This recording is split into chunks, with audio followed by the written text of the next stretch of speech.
Subscribe to my YouTube channel, press notification bell icon and like my video.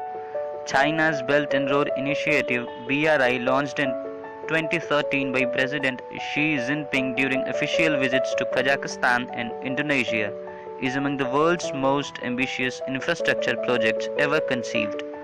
It is a union of development and investment initiatives that would stretch from East Asia to Europe, and in the process significantly expand China's economic and political influence in these massive regions.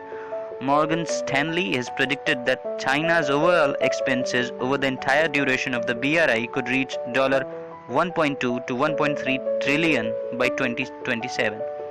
The infrastructure development plan aims to create a vast network of railways, development, energy pipelines, highways, and some 50 special economic zones, all of which would expand the international use of Chinese currencies, the renminbi, and thus declared Xi break the bottleneck in Asian connectivity. Viewed from the geopolitical lens, Beijing's aim through the BRI is to strengthen its economic leadership while gaining political leverage over its neighbors and asserting its presence on the global stage.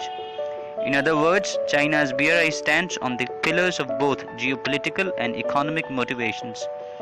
The BRI, however, is not only an initiative, it is a response to former US President Barack Obama's pivot to Asia and to the growing salience of the Indo-Pacific maritime geography as well.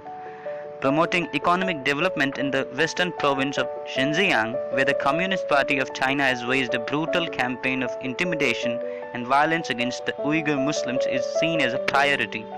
So is securing long-term energy supplies from Central Asia and the Middle East. It is clear that China's ambitions to recreate its ancient Silk Route, massive as they are and couched in grand rhetoric of development and connectivity, are not going to remain unchallenged. For example, Sri Lanka being saddled by the burden of unsustainable debt to China is well documented. India and the world must recognize how the BRI is aiming to reshape the global order in fundamental ways. Such an understanding can serve as an anchor for an appropriate response to the China challenge. Subscribe to my YouTube channel, press notification bell icon and like my video.